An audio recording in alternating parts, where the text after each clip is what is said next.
말씀이 열리고 하늘이 열리고 말씀이 열리는 중요한 신학교 오늘이 92번째 강의입니다.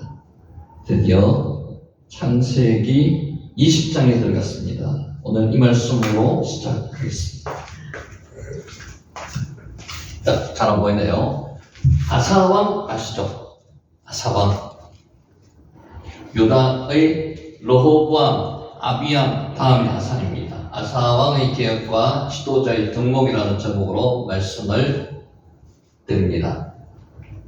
요 글자가 신경 쓰지 마시고 성경 구절을 이렇게 적어놨습니다. 레바브, 아사, 하야, 샬렘, 임, 예호와, 콜, 야마유. 요 밑에만 익숙하시니까 보시기 바랍니다. 아사의 마음이 일평생 여호와 앞에 온전하였으며 온전하였답니다. 온전. 여러분 온전한 마음을 가지시기를 주님의 이름으로 축원합니다. 이리 변하고 저리 변하면 안 됩니다. 온전하여야 합니다. 권사님 온전해보세요. 온전. 여기 샬렘입니다. 샬렘 온전하시기를 바랍니다. 자, 진정한 지도자의 등록은 무엇일까요? 이 제목으로 한번 보겠습니다. 샬렘, 지도자는 때로 사사로운 감정을 버리고 나라를 위한 결단을 내려야 합니다. 가장도 마찬가지입니다. 사사로운 감정을 버리고 가정을 위한 결단을 내리는 게 가장입니다. 어느 단체나 우두머리는 똑같습니다. 그게 리더십입니다. 자, 그렇다면 성경 속에 북이스라엘과 남유다의 지도자들은 어떤 모습을 보여주었을까요? 여러분 한번 생각해 보세요. 이 세상에 어떤 경전도 경전의 대상, 숭배할 대상에 대해서 또는 그 안에 나오는 사람이 나쁜 이야기를 적어놓은 경전은 하나도 없습니다. 그런데 오직 성경만은 안 좋은 이야기도 다 기록되어 있습니다. 왜? 성경이기 때문에. 하나님의 입장에서 기록해 놓으셨기 때문에 인간의 추한 모습도 다 기록되어 있습니다. 그래서 북이스라엘과 남유다의 좋지 않은 왕들의 모습까지도 다 기록되어 있습니다. 자, 그들을 통해서 우리는 많은 교훈을 받을 수가 있습니다. 열왕기상 15장은 역사로부터 배우는 사람과 배우지 않는 사람의 모습을 보여주고 있습니다. 지금 샬렘, 온전한에 대해서 이야기하고 있습니다. 여로보암은 북이스라엘의 왕이 되자마자 솔로몬 뒤에 여로보암, 르호보암으로 나뉘죠. 그래서 북이스라엘, 남유다로 나뉩니다. 거기서 북이스라엘 첫 번째 왕이 여로보암입니다. 북이스라엘의 왕이 되자마자 베델과 단에 금송아지를 우상으로 세웠습니다. 금송아지를 세웠습니다. 제단만 세웠는 게 아닙니다. 이런 단순한 정치적 행위 이상의 행위입니다. 우상숭배입니다. 백성의 마음을 하나님에게서 멀어지게 하고 북이스라엘의 미래에 심각한 악영향을 미쳤습니다. 왜 이렇게 했는지는 아시죠? 남유다에 있는 예루살렘 성전으로 사람들이 내려가면은 그쪽으로 사람들이 온전히 마음을 쏟을 거기 때문에 내려가지 못하게 하기 때문에 못하려고 베델과 단에다가 우상을 만들었던 것입니다. 우상을 숭배하는 행위는 결코 용서받을 수 없는 행위입니다. 하나님은 선지자 아히야를 통해서 여로보암에게 경고하셨습니다. 북이스라엘 왕 여로보암에게 경고하셨습니다. 지금 샬렘에 대해서 이야기하고 있습니다. 온전함. 너는 반드시 멸망할 것이다. 여로보암에게 아히야를 통해서 하나님께서 말씀하셨습니다. 반드시 멸망할 것이다. 말씀대로 여로보암의 아들 나답이 왕이 되자 곧바로 쿠데타가 일어났습니다. 반란이 일어났다는 겁니다. 나답은 불과 2년도 못 되어서 바사 장군의 반역으로 생을 마감했습니다. 샬렘에 대해서 얘기하셨습니다. 샬렘, 바사는 왕위에 오르자마자 여로보암의 가문을 모조리 멸하여서 후환을 제거했습니다. 그가 정적을 제거했지만 여로보암의 우상 숭배는 그대로 이어져 갔습니다. 단과 베델에다가 뭘 만들었다고요? 금송아지 우상을 만들어가지고 우상 숭배했습니다. 정말 제거해야 할 것이 무엇인지를 그들은 몰랐습니다. 바사 역시 하나님 보시기에 악한 왕이었습니다. 샬렘에 대해서 얘기했습니다. 북이스라엘이 망한 이유는 한 가지입니다. 뭘까요? 여로보암의 우상화 작업을 멈춘 왕이 한 명도 없었기 때문입니다. 그대로 다 이어받아가 지속했습니다. 그들은 역사로부터 아무것도 배우지 않았습니다. 그저 정적들을 제거하거나 숙청하는 일만 했을 뿐 본질적인 악은 우상을 제거하지 않았습니다. 제거하지 못했습니다.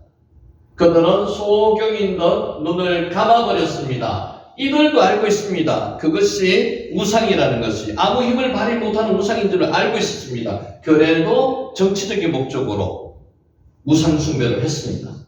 그러나 고만고만한 왕들이 여로보암이 길을 따랐습니다. 비슷한 죄를 반복하였던 북이스라엘은 참 불쌍한 나라입니다. 우리도 지나놓고 보면은 이런 나라들을 많이 봅니다. 지금 우리나라를 보면은 많이 불쌍히 여김을 받아야 될 대상인 것 같습니다. 그렇지 않습니까? 우상이 너무 팽배합니다. 대구에 혹시 기독교 인구가 몇 프로인지 알고 계세요? 10%도 무너졌습니다. 6%, 7% 지금 얘기합니다. 대학교에 가면요, 대학생들 중에서 기독교라고 자기들이 이야기하는 사람 몇 프로 정도 되는지 아세요? 3% 정도밖에 안 된답니다. 지금 이게 우리의 현실입니다. 결과적으로 북이스라엘은 당할 수밖에 없는 비극적인 운명을 맞이했습니다. 샬렘에 대해서 얘기하고 있습니다.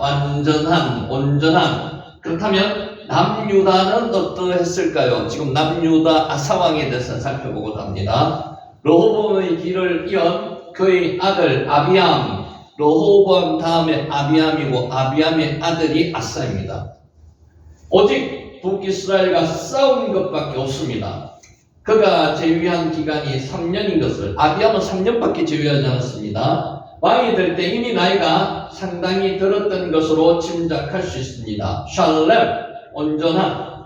성경은 아비암의 이야기를 짤막하지만 재미있게 표현했습니다. 어떻게 표현했는가 하면요, 르호보암과 여로보암 사이에 사는 날 동안 전쟁이 있었더니 아비암과 여로보암 사이에도 전쟁이 있었느니라. 그러니까 두 왕은 여로보암과 전쟁만 계속했다는 겁니다. 이게 성경의 열왕기상에 나타나는 성경의 기록입니다.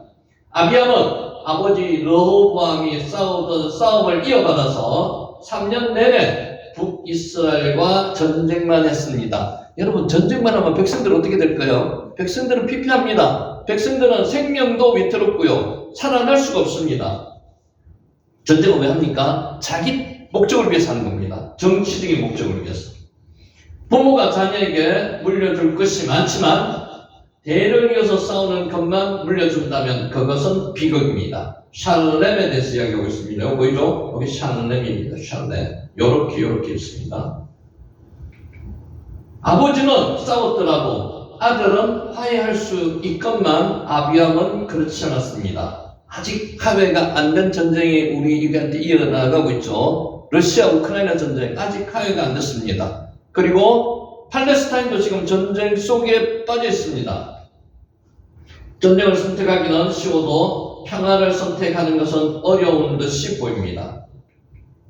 아비암은 아버지로부터 나쁜 것만 물려받은 듯 합니다. 샬렘하지 못했습니다. 하나님 앞에 온전하지 못했습니다. 르호보암이 그의 어머니 나아마의 영향을 받아서 우상을 숭배했던 것처럼 아비암 역시 그의 어머니 마아가의 영향을 받아서 우상을 숭배했습니다.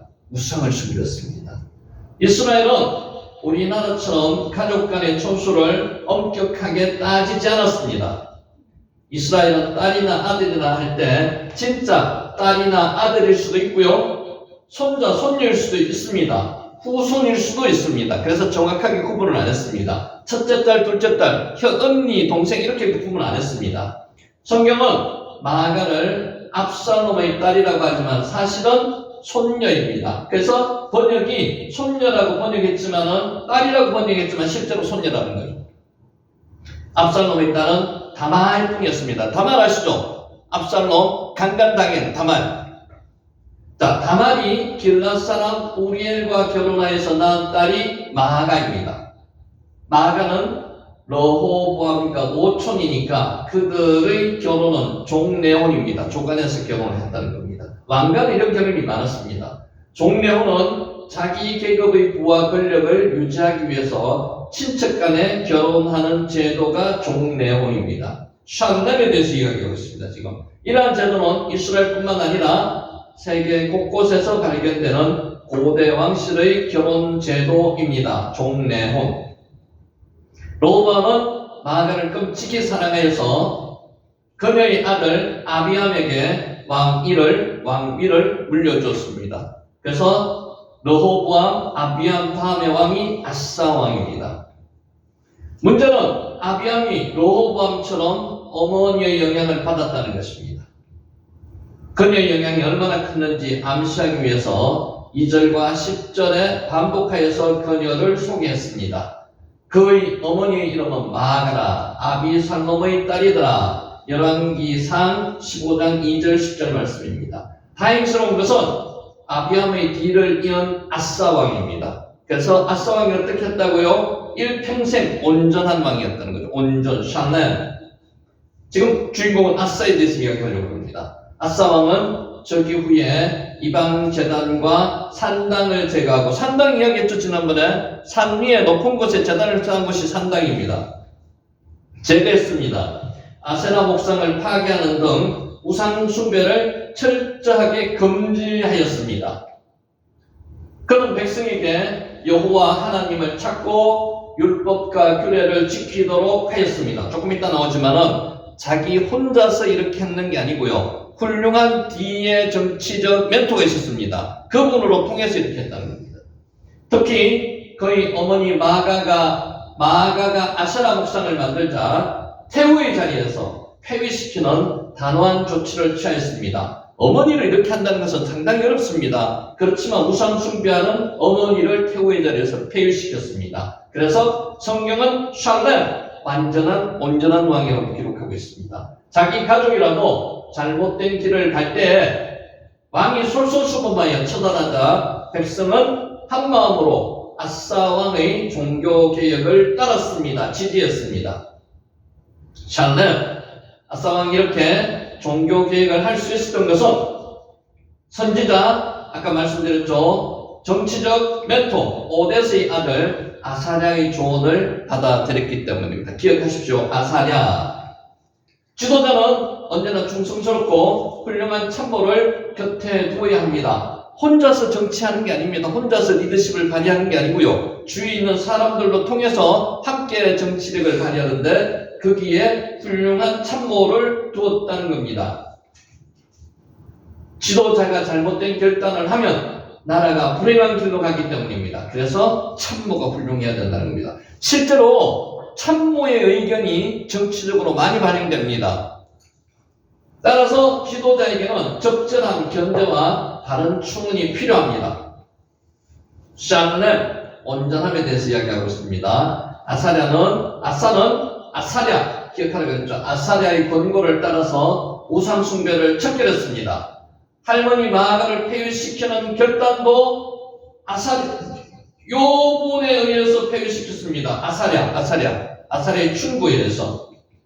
이러한 결단은 지금까지 잘못된 길로 가던 나라를 다른 길로 갈 수 있도록 이끌게 되었습니다. 샬렘 하게 된 이유가 아사랴 때문이었다는 거죠. 남유다에는 위기의 순간마다 아사 왕과 같이 개혁적인 군주가 나타났습니다. 아사 왕이 처음에는 종교개혁과 함께 국가의 안정을 위해서 여러 가지 정책을 시행했습니다. 처음에는 샬렘, 온전했습니다. 근데 이분도 뒤에 후반은 크게 좋지는 않았습니다. 요새와 성읍들을 건축하고 군사력을 강화해서 에티오피아의 침공을 막아내기도 했습니다. 샬렘, 문제는 그가 말년에 몇 가지 실책을 범하고 말았다는 것입니다. 북이스라엘의 바사가 공격하자 그는 성전과 왕궁 창고의 원금을 아람 왕 베나닷에게 주고 도와달라고 하였습니다.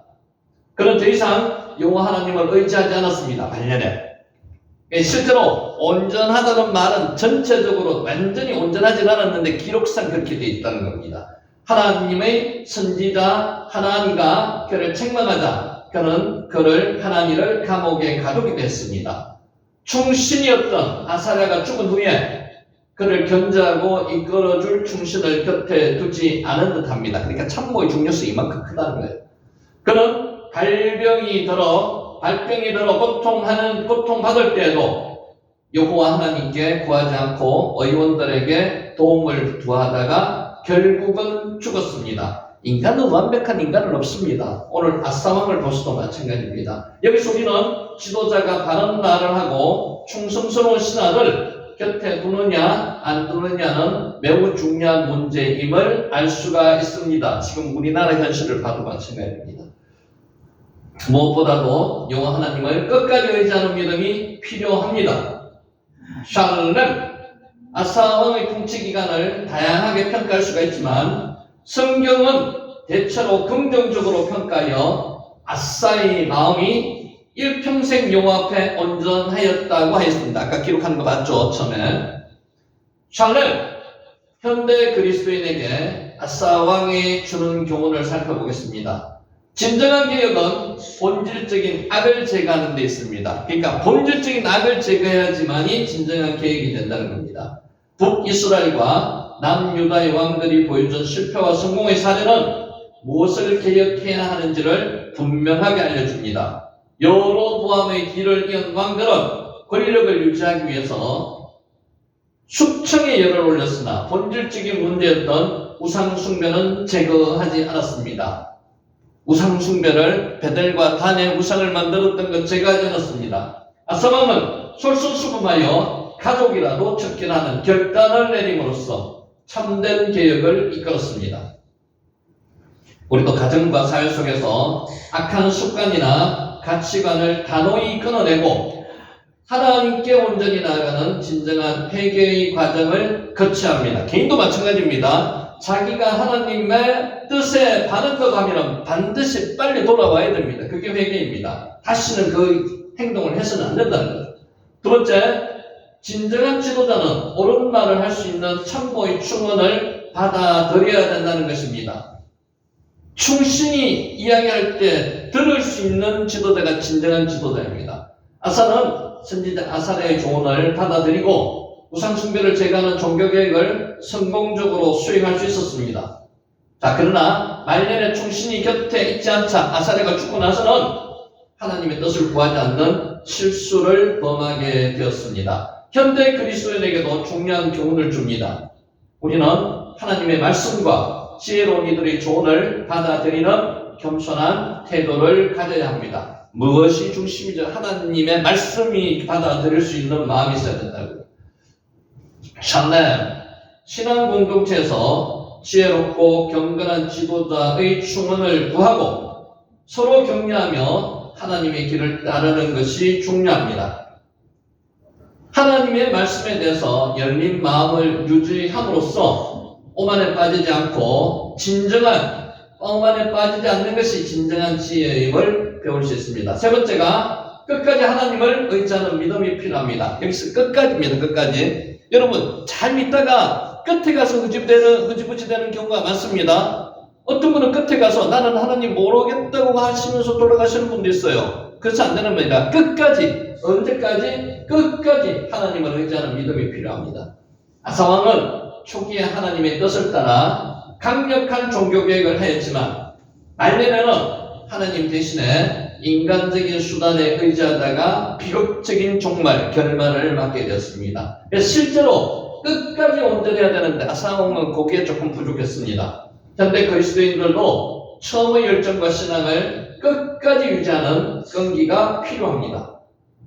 우리도 다치다면 시간이 지남에 따라 믿음과 열심을 잃어버리고 세상의 방법이나 물질에 의지하는 잘못을 범할 수가 있습니다. 혹시라도 그렇다면 지금 이 시간 슈브 돌아보시라는 거죠. 그러므로 우리는 삶의 중심에 하나님을 모시고 끝까지 하나님을 의지하는 믿음을 지키는 것이 진정한 승리임을 기억하셔야 됩니다. 자, 다시 한번 볼까요? 아싸의 마음이 일평생 요 앞에 온전하였으며 열왕기 상에 기록되어 있는 온전히 샬렘입니다. 하나님 앞에 끝까지 온전한 저와 여러분이 되시기를 예수님 이름으로 축원하면서 오늘 강의를 시작합니다. 아멘. 자, 드디어 창세기 20장입니다. 창세기 20장. 창세기 10장은 길지 않습니다. 내용을 한번 살펴볼게요. 아브라함이 그랄로 이주를 합니다. 그랄은 아주 비옥한 땅입니다. 그래서 이 땅에는 정말로 먹고 사는 데는 지장이 없는 땅이라고 보시면 맞습니다. 1절에서 7절까지가 이주를 했는데 아브라함이 남방의 가데스와 술 사이 그랄로 이주한다고 나온 게 1절이고요. 아브라함이 거짓말로 인해서 그랄 왕 아비멜렉이 사라를 취했습니다. 2절. 자, 아비멜렉이 그랄 왕이라고 기록되어 있는데 아비멜렉은 실제로는 블레셋 전 지역의 왕입니다. 그런데 그랄 왕이라고 기록해놓은 것은 그가 거주를 그랄에 했기 때문에 그랄 왕이라고 기록하고 있는 겁니다. 자, 하나님의 심판 경고에 대해서 아비멜렉이 자기 이야기를 변론하는 겁니다. 3절에서 5절까지 하나님이 아비멜렉의 변론을 인정하고 사라를 돌려줌으로써 명하셨습니다. 6절 7절. 자, 아비멜렉이 책망을 합니다. 누구를요? 아브라함을 책망합니다. 여러분, 혹시라도 세상 사람들이 여러분을 책망하는 사건이 있을 수 있습니다. 그런데 이거는 치욕입니다. 수치입니다. 이렇게 해서는 안 된다는 거죠. 아까 제가 좀 전에도 말씀드렸듯이 이런 치욕적인 사건까지도 성경에 기록해 놓았다는 것은 성경이 하나님의 말씀이라는 겁니다. 아브라함이 또 변명을 합니다. 그래서 사건이 종결되는 게 8절에서 18절까지인데 18절까지밖에 없습니다. 아비멜렉이 신복들에게 하나님이 나타나신 사건을 말합니다. 아비멜렉이 블레셋 왕이라 그랬죠. 애굽 왕을 바로라 그럽니다. 아비멜렉도 블레셋 왕을 이야기할 때 아비멜렉이라고 이야기합니다. 이름이 아닙니다. 왕입니다. 왕을 통칭하는 명칭이 아비멜렉입니다. 아비멜렉이 아브라함을 책망하고요. 아브라함이 변명하고 아비멜렉이 아브라함을 후대해서 여러 가지 재물을 많이 줬습니다. 아브라함의 기도로 아비멜렉의 다친 태가 치료됩니다. 자, 여러분 이걸 보면서 우리는 뭘 보셔야 되는가 하면은 인간은 완전할 수가 없다. 인간은 항상 부족하고 항상 단점 투성이다. 여러분 우리 19절에 뭐 봤습니까? 19절에서 하나님께서 아브라함에 나타나셔서 아브라함과 직접 하나님께서 대화까지 하셨습니다. 아브라함의 중보기도를 하나님께서 들어주셨습니다. 이때 아브라함이 여러분이 아브라함이라고 생각하시면 마음이 어떠시겠어요? 굉장히 뭔가 좀 이렇게 하나님과 내가 직접 대화한 사람이야. 하나님과 내가 만난 사람이야. 이런 마음이 안 들겠습니까? 조금 우쭐했을 겁니다. 이런 상태에서 지금 그랄로 갔던 겁니다. 어떤 마음이 들었을까요? 굉장히 자만하고 교만하고 거만한 마음이 들었을 가능성이 높습니다. 이때를 조심하셔야 돼요. 여러분 혹시라도 광야 속에 있으면서는 하나님에 대한 신앙심이 더 깊어질 수가 있습니다. 그런데 광야를 떠나서 하나님께서 복 주시고 풍성하면은 하나님에 대한 마음이 아까 샬라엘 이야기했죠. 온전한 마음이 없어질 가능성이 있습니다. 그것이 창세기 20장에서 하나님께서 우리한테 보여주고자 하시는 내용이라는 거죠. 우리나라 생기고 나서는 지금 최대로 풍성함을 부과하고 있습니다. 맞습니까? 요새 못 먹고 못 사는 사람 없습니다. 모든 나라 사람들이 대한민국 국민들을 부러워합니다. 그렇지 않습니까? 그런데 실제로 아까도 제가 좀 전에 말씀드렸듯이 우리의 영적 상태는 지금 어떤가요? 대학생들의 물론 프로테지가 100% 다를 이야기하는 건 아니지만 3% 정도가 기독교인이랍니다. 대구 인구의 7% 정도만이 기독교인이 돼요. 10%도 채 안 된답니다. 최근에는. 이게 지금 우리의 현실이라는 거죠. 이게 지금 하나님께서 우리한테 복을 주셨는데 이 복 주신 복을 우리가 지금 온전하게 하나님께 감사하면서 지금 살고 있는 모습입니까? 그 모습이 지금 아브라함의 모습이라고 보시면 아브라함을 이해할 수가 있습니다. 뭘 느낄 수 있습니까? 인간은 언제든지 넘어질 수 있다. 인간은 하나님의 복 주실 때 더 조심해야 된다. 성공했을 때가 더 조심해야 된다고 생각하셔야 됩니다. 이 다음에 다음에 21장에 무슨 장면이 나오죠? 이삭이 탄생합니다. 이삭이 탄생하기 전에 아브라함이 다시 한번 자기의 존재가 결국 자기는 하나님 의지하지만 살 수 없는 그런 존재라는 것을 깨닫게 된다는 것을, 이것을 위해서 20장이 기록되어 있다는 거죠. 그것을 보시면서 생각하시면서 한번 살펴보시기 바랍니다. 자, 1절.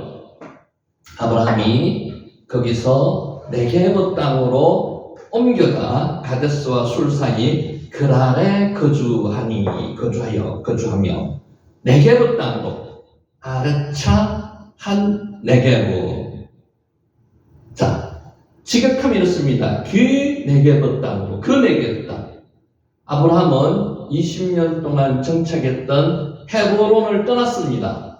남방 그랄로 이주하였습니다. 그 네게브 땅이라고 정관사 들어붙었는 것은 전혀 모르는 지역으로 갔는 게 아니에요. 네게브는 애국으로 내려가는 길목에 있는 땅이거든요. 그래서 미리 한번 가봤던 땅이기 때문에 그 네게브 땅, 정관사가 붙었는 겁니다. 그 네게브 땅으로 남방이라고 번역되어 있는 데도 있습니다. 자, 네게브, 헤브론 남쪽의 강활한 방목지대. 그래서 좀 이따가도 다시 한번 설명하겠지만은 네게브 땅으로 그랄로 내려간 이유가 뭐냐? 여러 가지 이유가 많습니다. 그 중에 가장 많은 이유라고 사람들이 생각하는 이유가 목초지가 그 지역에 풍성했기 때문에, 많은 초원이 있었기 때문에 양들에게, 가축들에게 먹일 초원이 아주 목초가 풍성했기 때문에 그 지역으로 내려갔다는 이야기가 많은 사람들이 정설이라고 이야기합니다. 동쪽으로는 와디 엘 아라바라는 곳이 있고요. 남쪽으로는 아카바만에서 가사에 이르는 경계선과 접해있는 넓은 지역을 네게브라고 이야기합니다. 좀 이따 지도 한번 보여드릴게요. 아브라함은 전에 애굽으로 내려가기 직전에 이곳 남방에 머무른 적이 있었기 때문에 한 네게브가 그 네게브, 미리 한번 가봤던 지역이라는, 알고 있던 지역, 그 네게브라고 이야기합니다. 자, 이러한 사실은 본문의 네게브라는 단어 앞에 정관사 한 네게브, 하가 붙어 있는 것으로 보아도 증명됩니다. 이 남방은 바로 아브라함이 전에 방문했으며 잘 알고 있던 바로 그 남방이었습니다. 이제 가나안 땅에 대해서는 어느 정도는 감을 잡고 어디에 뭐가 있다는 것을 지금 아브라함은 알고 있습니다. 이곳은 가나안에서 애굽으로 내려가는 길목이었으므로 과거 사라의 여종 하갈 역시도 애굽으로 내려갈 때, 도망가서 애굽으로 내려가려고 그랬거든요. 술로 가는 길을 택해서 바로 이곳 남방 광야에서 길을 잃고 헤맬 때 하나님의 천사가 나타나서 하갈을 축복하는 말을 했던 곳이 오늘 이곳이라는 말입니다. 네게브. 그래서 한 네게브라고 표현을 하고 있습니다. 에레츠가 뭐죠? 에레츠가 창세기 1장 1절에서는 지구를 이야기하고요. 그 이후로는 땅을 이야기하기도 합니다. 땅. 에레츠. 창세기 1장 1절 여러분 기억하세요? 태초에 하나님이 천지를 창조하시니라. 베레시트 바라 엘로힘 에츠 하샤마임 베에츠 하아레츠, 그게 에레츠입니다. 천지를 창조하시니라. 땅. 자, 지도 한번 보세요. 지도. 여기가 브엘세바 밑에 여기 네게브, 요 지역이 네게브입니다. 여기 밑에가 뭐라고요? 바란 광야입니다. 요 밑에가 애굽이죠, 애굽. 그래서 네게브가 여기고요. 지금 그랄이 여기입니다, 여기. 여기는 나름대로 사막 지역일 수도 있지만은 여기는 뭐예요? 목초지, 아주 비옥한 땅이 그랄입니다. 여기가 블레셋 지역인데 아까 블레셋 아비멜렉은 블레셋 왕입니다. 왕의 명칭입니다. 그래서 그 사람이 어디 머물렀는가 하면 그랄에 머물렀습니다. 그래서 그랄 왕이라고 이야기합니다. 그랄, 헤브론, 그랄, 브엘세바, 다시 헤브론. 이런 식으로 아브라함의 행적이 성경에는 기록되어 있습니다. 자, 이거는 조금 더 크게 나오는 겁니다. 여기가 헤브론이고요. 여기서 그랄로 왔다가 그랄에서 브엘세바로 갔다가 다시 헤브론에서 돌아갑니다. 헤브론. 그래서 아브라함의 주 정착지는 헤브론입니다. 롯은 소돔의 정착지고요. 아브라함은 헤브론입니다. 아브라함의 영생은 헤브론에서 길러졌습니다.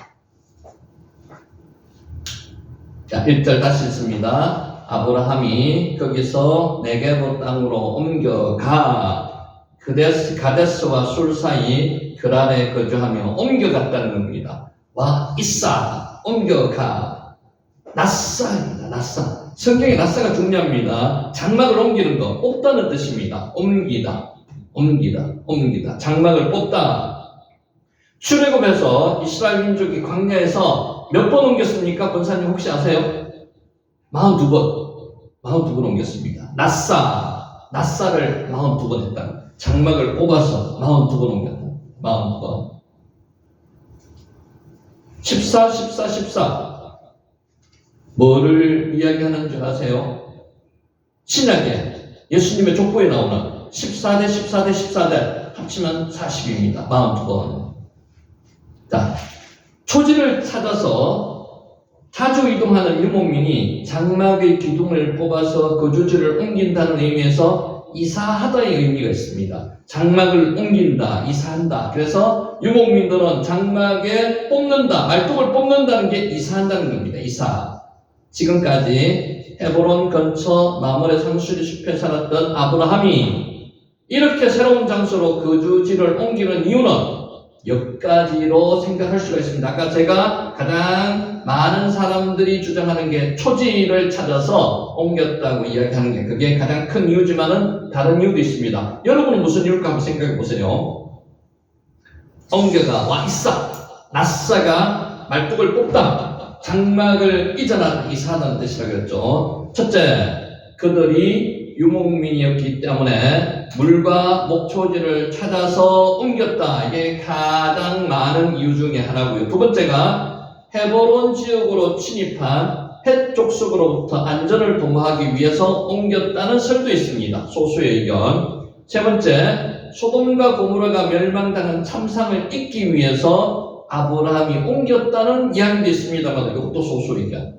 네 번째가 흉년으로 인한 기근을 해결하기 위해서 옮겼다는 이야기도 있습니다. 창세기 12장 기억하세요? 아브라함이 하나님의 명령으로 가나안 땅으로 들어왔습니다. 들어와서 거기서 정착했는 게 아니고 어디로 내려갔습니까? 애굽으로 내려갔습니다. 애굽으로 내려가는 그 장면하고 오늘 이 장면하고 두 개가 거의 비슷합니다. 그것을 비교하면서 생각하시면서 한번 보시기 바랍니다. 그때는 왜 내려갔습니까? 기근으로. 가나안 땅에 기근이 들었습니다. 그래서 먹고 살기 위해서 양들과 소들이 굶어 죽이지 않기 위해서 애굽으로 내려갔습니다. 그래서 오늘의 이유는 구체적으로 성경에서는 이야기하지 않지만은 대다수의 사람들이 유목민이었기 때문에 물과 목초지를 찾아서 네게브 남방으로 내려가서 그랄로 갔다는 설이 정설이라고 이야기를 하고 있습니다. 자, 가나안 땅을 기업으로 약속받은 아브라함이었지만 나그네로 살아가는 그의 모습을 통해서 영원한 처소인 천국을 약속받은 성도라 할지라도 이 땅에서는 나그네입니다. 우리는 나그네입니다. 이 땅이 1000년 만년 살듯이 그렇게 살면 안 됩니다. 나그네로서 살아야 됩니다.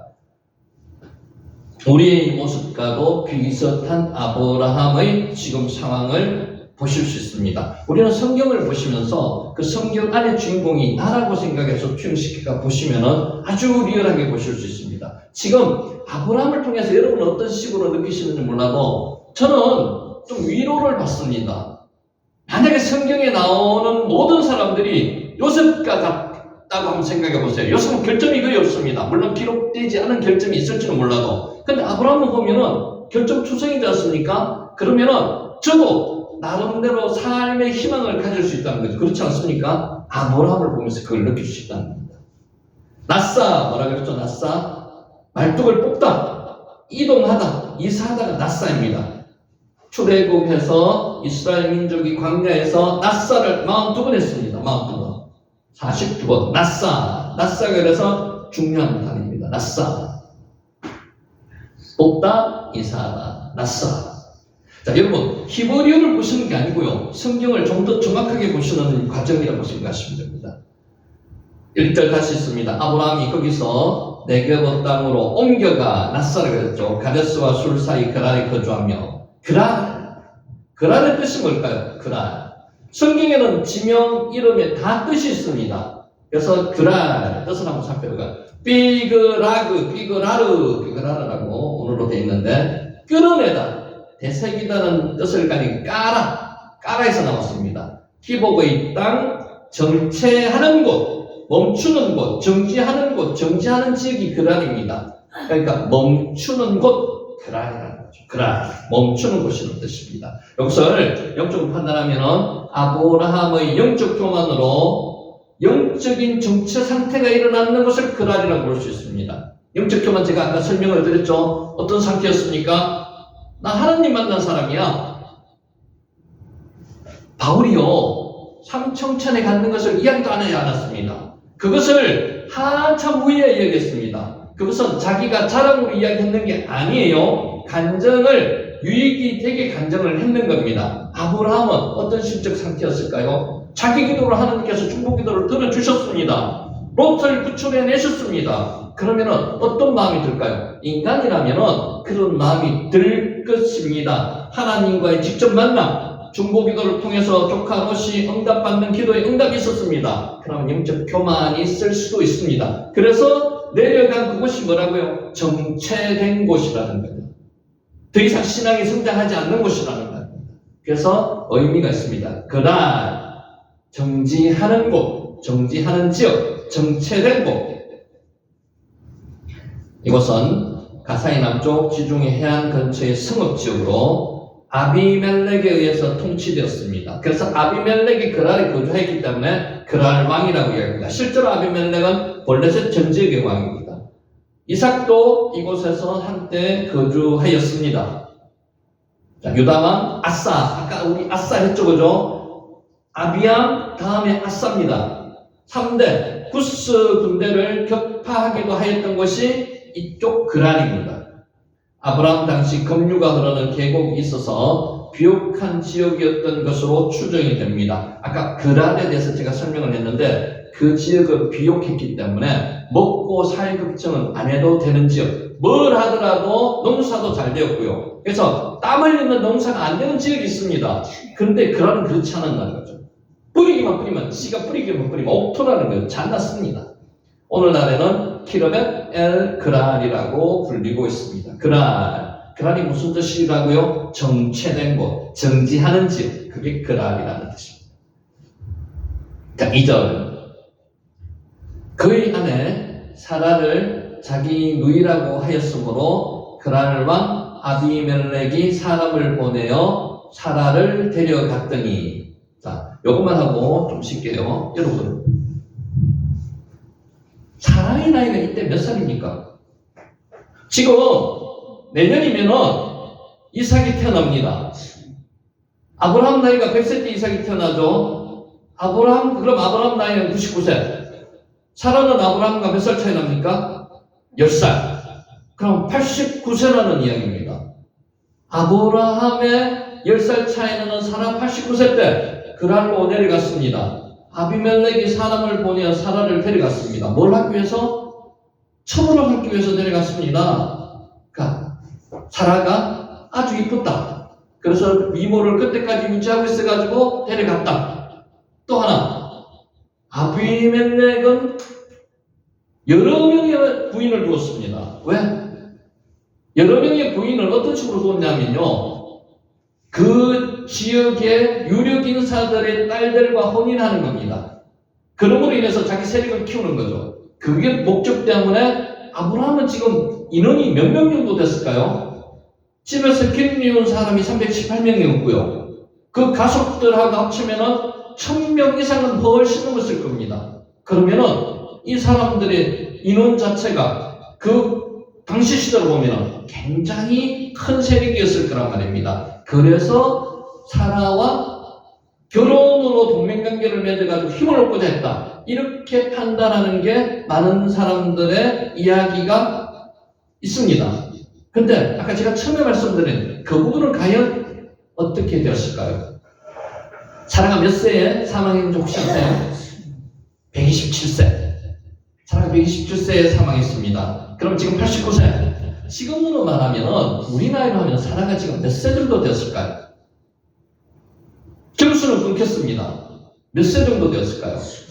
어떤 분은 이렇게도 이야기합니다. 40대 후반이나 50대 초반으로 지금 나이로 하면은 되지 않았을까? 근데 지금 40대 후반이나 50대 초반 같으면은 미모를 그대로 유지할 수도 있습니다. 그래서 그 이야기도 전혀 틀린 이야기는 아니라는 거죠. 사라의 미모는 경수는 끊겼지만은 지금 89세처럼 그런 89세는 아니었다는 말씀입니다. 그러면 상당한 어떤 매력을 가지고 있었기에 아비멜렉이 첩으로 삼기 위해서 데려갔다. 그 설도 유력한 설이라고 생각하시면서 2절을 한번 보겠습니다.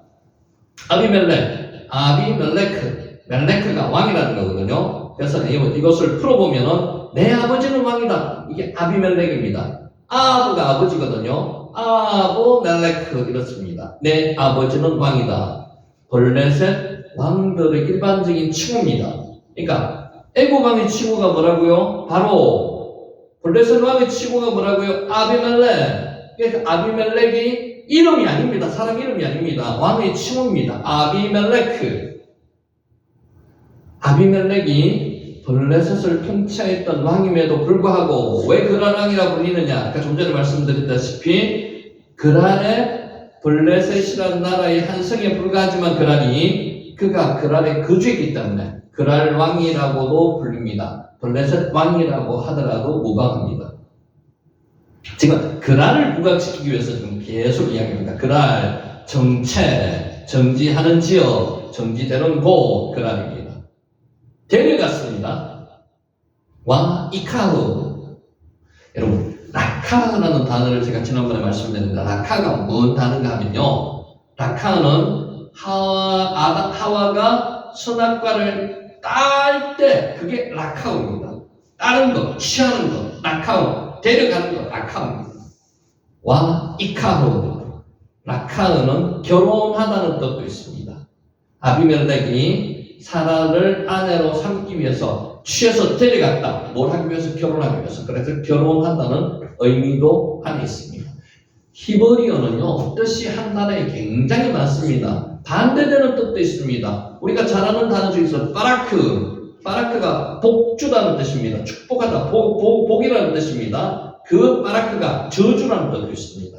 반대되는 뜻도 있습니다. 그래서 문맥에 따라서 적용을 시켜야 한다는 게 히브리어입니다. 그래서 처음에는 혼란스러울 수가 있는데 점점 조금씩 감을 익히면요 굉장히 말씀을 전할 때도 도움이 되고요. 듣는 여러분에게도 도움이 되는 겁니다. 지난번에도 말씀드렸듯이 완벽한 성경의 번역본은 하나 없습니다. 다 나름대로 조금씩의 결합을 가지고 있습니다. 가장 완벽한 것은요 원본을 보는 겁니다. 근데 이 원본 자체도 원본이 아니고 사본이거든요. 그래서 완벽한 성경은 없다. 비슷합니다. 거의 비슷한 성경본이 많다는 거죠. 당시의 통치자는 그 땅의 어떤 처녀라도 심지어는 타국에서 일시적으로 방문한 자라 할지라도 마음에 들면 후궁으로 취해드릴 수 있는 절대 권력을 가지고 있는 사람이 아비멜렉입니다. 아비멜렉 왕입니다. 왕. 바로도 마찬가지고 아비멜렉도 마찬가지입니다. 자기 마음에 들면 무조건 데려갑니다. 근데 단 유부녀는 안 데려갑니다. 왜 데려갔을까요? 아브라함이 자기 이복동생이라고 이야기했거든요. 그래서 데려가는 겁니다. 그래 아비멜렉은 사실 잘못이 없습니다. 누가 잘못했어요? 아브라함이 잘못이 있는 거죠. 자, 여기서 질문 하나 하겠습니다. 여러분 성경 족보를 보실 때 우리가 창세기 11장 마지막 부분에 데라의 족보가 나오는데 이복 동생이라면요 한번 생각해 보셔야 돼요. 찾아보세요. 이복 동생이라면은 사라가 누구의 딸이어야 되는 거예요? 이복 데라의 딸이어야 되는 거예요. 데라의 딸. 이복 동생이잖아요. 데라의 딸. 성경 그대로 하면은. 근데 성경에 데라가 사라의 아버지라는 기록이 없습니다. 물론 기록이 없는 다른 기록이 있을 수도 있겠지만은 성경상으로 보면은 그것 자체도 아브라함의 말이 100% 진실이 아닐 수도 있다는 겁니다. 이해하시겠습니까? 그러니까 거짓말이라는 거죠. 그냥 이복 동생으로 네가 해라고 이야기했을 가능성도 있다는 겁니다. 그 가능성을 가지고 생각하세요.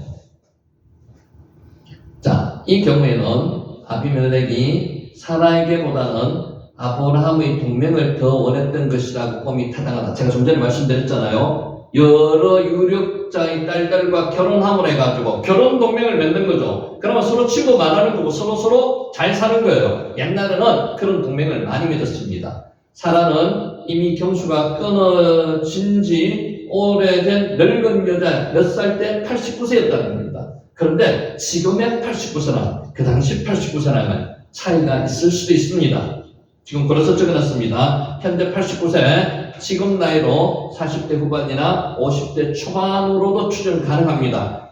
여자로서의 매력은 어느 정도 가지고 있을 수도 있었다. 이렇게 생각해보면 집답니다. 롯을 구출할 때 보여주었던 막강한 힘을 탐내어서 그와 관계를 맺기 위해서, 결혼 동맹을 맺기 위해서 아비멜렉은 사라를 첩으로 데려갔던 겁니다. 이렇게 주장하시는 분이 많습니다. 그래서 그것을 많은 사람이 의견을 그쪽에 모읍니다. 낙하우, 아까 말했죠? 낙하우, 취하다는 거죠. 따다, 취하다, 낙하우. 자, 여기까지 하고 10분간 쉬었다가 또 다른 시간 시작하겠습니다.